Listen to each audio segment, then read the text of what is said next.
Hello everyone. Welcome back. Today, we've got some crucial news you don't want to miss. Let's dive right into the top financial headlines and break down what's happening. Current top concerns for global capital markets, the US election and the Fed's next moves. The top concern for international capital markets right now is undoubtedly the US election on November 5th and its outcome. But why are markets so focused on this election? It's not because investors have a deep interest in US politics. Instead, it's the potential economic variables that the election outcome might bring.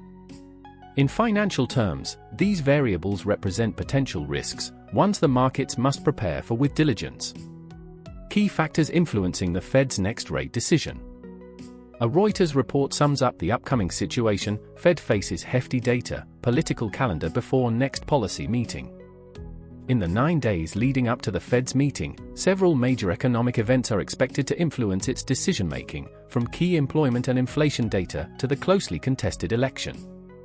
While markets broadly expect the Fed to enact a second rate cut in November, following the initial 0.5% cut in September, the actual direction remains uncertain. The Fed's September decision was based on signs of weakness in the US labor market, but economic indicators since then have shown resilience. Consumer spending, job growth, and even inflation have ticked upward slightly. Notably, Fed officials who have spoken publicly since September haven't walked back the policy easing but instead expressed confidence in current levels of inflation and the 4.1% unemployment rate. San Francisco Fed President Mary Daly, for instance, pointed out that policy remains tight enough for now, though she hinted she'd be open to pausing cuts if the labor market weakens further. Crucial data releases and election impacts. This week, the Fed will be analyzing some crucial macroeconomic data leading up to its November 6th to 7th meeting. Key releases include the Core Personal Consumption Expenditures, PCE, a price index, the Fed's preferred inflation gauge, along with third-quarter GDP growth numbers and Friday's non-farm payrolls data. Wall Street analysts expect this jobs report to show a notable decline, which could reinforce the Fed's case for another rate cut. Compounding this is the timing of the election, right before the Fed's meeting. Election results will likely drive intense public sentiment, and the Fed will be under pressure to respond appropriately. If Harris wins, the Fed may have a bit of breathing room, while a Trump victory could bring specific pressures on the Fed to respond with more direct policies. The Fed's silence before the meeting. As is customary, Fed officials have now entered a quiet period and will not provide any forward guidance or public policy comments until the upcoming meeting.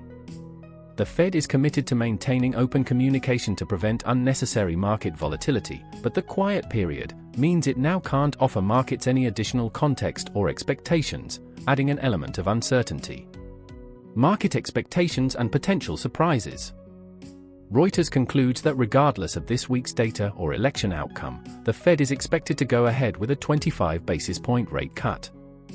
However, this commentary also pressures the Fed to stay on course.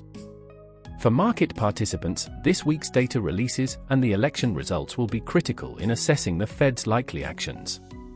The Fed's statement will reflect multiple factors, making this a particularly challenging rate decision. As the world debates the election outcome on November 7th, investors worldwide will be watching the Fed closely, even as it might momentarily fly under the media radar. Next, let's focus on Japan's parliamentary election shakes up political landscape. What's next for the ruling party? The recent Japanese parliamentary election has brought about a significant shift, attracting widespread attention in global media. A Bloomberg report captures this moment of change with the headline, "What comes next for Japan's ruling party after its election setback?" For those following Japan's political developments, this is a key moment for the Liberal Democratic Party (LDP), which now faces a challenging path forward. Political shifts after the election. The election held on October 27 has ushered Japan into a period of political uncertainty, as the ruling LDP and its coalition partner lost their majority in parliament, the first time this has happened since 2009. Investors are already preparing for a potentially weakened government, with coalition negotiations to be finalized within 30 days. The LDP will now need to engage with the main opposition, the Constitutional Democratic Party, to establish a majority coalition or consider forming a minority government. Bloomberg's report analyzes 5 key issues now facing Japan's ruling party. 1. Changes to parliament structure. To govern, Japan's parliament requires a 233-seat majority, with the LDP and its coalition partner, the Komeito Party, holding just 215 seats. They fall 18 seats short. To continue in power, the LDP must gain the support of additional parties to bridge this gap. 2. Who holds the kingmaker role? In this situation, smaller parties with pivotal seats could play a decisive role. Bloomberg highlights 2 key players, the Ishin Party, with 38 seats, and the Democratic Party for the People, which holds 28 seats. Either party could tip the scales in favor of the LDP, helping it form a majority government. 3. Other prime ministerial possibilities. Besides an LDP-led government, Bloomberg notes alternative outcomes. One possibility is that the LDP fails to form a coalition, opening the door for the main opposition Democratic Party to lead a coalition government, potentially with former Prime Minister and Democratic Party leader Yoshihiko Noda as the new Prime Minister. Another possibility, though less likely, is that the LDP could offer the Prime Minister's position to a smaller party to secure their support. 4. The political future of Shigeru Ishiba. Bloomberg questions the future of Shigeru Ishiba, who recently took over as LDP leader on October 1. Given the election results, it's likely the LDP will keep him in place for now as they attempt to form a coalition. However, Bloomberg suggests that Ishiba's leadership might be short-lived. Once the current crisis is resolved, the party could replace him to strengthen their position moving forward. 5. Bloomberg explores why the LDP support has waned. Issues within the LDP, including last year's fundraising scandal where members concealed funds for personal gain, have hurt public perception. Despite disciplinary action against some party members and the dissolution of several powerful factions, polls indicate that voters feel these measures were insufficient. As a result, public support for the LDP continues to decline. Outlook: political uncertainty ahead. Bloomberg's analysis suggests that Japan's political landscape will remain unstable in the near term. This shakeup marks the beginning of a period of adjustment and recalibration in Japanese politics, and it will be crucial to observe how the LDP navigates this period and whether it can regain its footing amidst public discontent. 3. NATO confirms North Korean troop deployment in Russia's Kursk region. A recent Politico report reveals that NATO has officially confirmed the deployment of North Korean troops in Russia's Kursk region. For the first time, NATO stated that North Korean forces have been mobilized to Russia and are operating near the Kursk border area. NATO Secretary-General Mark Rutte announced this today following a meeting with South Korean defense and security officials, saying intelligence gathered over recent weeks supports this assessment. Rutte emphasized that this move marks a significant escalation in Russia's war in Ukraine, presenting a dangerous expansion of the conflict. Although the exact number of North Korean troops involved remains unclear, South Korean intelligence reported earlier this month that at least 1,500 North Korean soldiers have arrived in Russia. Rutte condemned the collaboration between North Korea and Russia, calling it a threat to global peace and security. He further warned that North Korean activity in Kursk could raise serious concerns among Western countries. Analysis and observations. As the US approaches the final stretch of its election season, with tensions at an all-time high, it seems less focused on international developments. The deployment of North Korean forces to support Russia in Ukraine has, so far, met with a muted response from the US and its Western allies. Rutte's statement, while acknowledging the deployment, was relatively restrained, with no strong warnings or potential punitive actions against North Korea.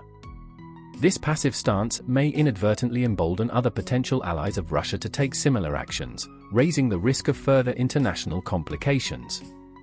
It's conceivable that such responses might even encourage China to consider increasing its support for Russia.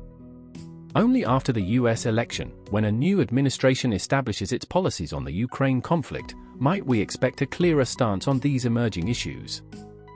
Finally, Trump's closing rally in New York sparks controversy. As the US election nears its end, former President Donald Trump returned to New York for his final major rally, an event that has captured national attention.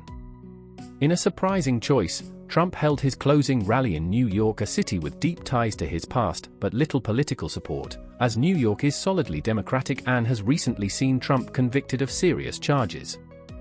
Despite this, Trump's decision to host his rally in the heart of New York City has sparked widespread interest due to the city's international influence and its status as a hub for American elites across industries.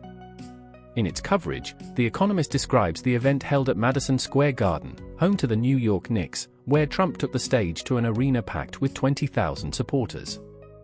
Amid red and blue lights, Trump delivered his address, positioning himself as a heroic figure ready to lead America into what he called the greatest 4 years in U.S. history. Joining him were notable guests, including childhood friend Stephen Miller, the architect of Trump's immigration policy, who advocated for an America for Americans. Television personality Tucker Carlson also spoke, suggesting that Trump supporters are under siege by the U.S. leadership. The comedian's controversial jokes. The rally, however, took an unexpected turn with the appearance of a comedian, Tony Sinchcliffe, who drew criticism for his offensive jokes. Sinchcliffe's routine included racially insensitive comments, including one calling Puerto Rico a floating garbage island. This particular joke struck a nerve due to Puerto Rico's unique status. While Puerto Ricans hold U.S. citizenship and voting rights, the territory has not yet achieved full statehood. The statement prompted immediate backlash from political leaders representing states with large Puerto Rican communities, such as Florida. Senator Rick Scott, a former Florida governor known for his anti-communist stance, was quick to condemn the remarks, given the considerable Puerto Rican presence in his state. Trump's campaign was also quick to address the fallout. Senior advisor Daniel Alvarez issued a statement clarifying that the comedian's views did not reflect those of Trump or his campaign. Conservative media outlets and figures also voiced their disapproval, with some calling Sinchcliffe's performance counterproductive to Trump's efforts. Harris campaign's quick response. The Biden-Harris campaign took advantage of the incident by releasing a plan aimed at modernizing Puerto Rico's energy infrastructure, addressing concerns about the island's status and the hardships faced by its residents. In the final days of the election, incidents like these highlight the potential for unexpected controversies, especially when public figures step out of line.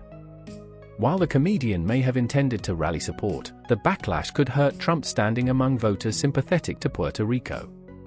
As is often the case in American politics, well-intentioned efforts can lead to unintended consequences. That's all for today. Thanks so much for watching. If you found this video helpful, don't forget to hit the like button and subscribe for more updates. I look forward to seeing you in the next one.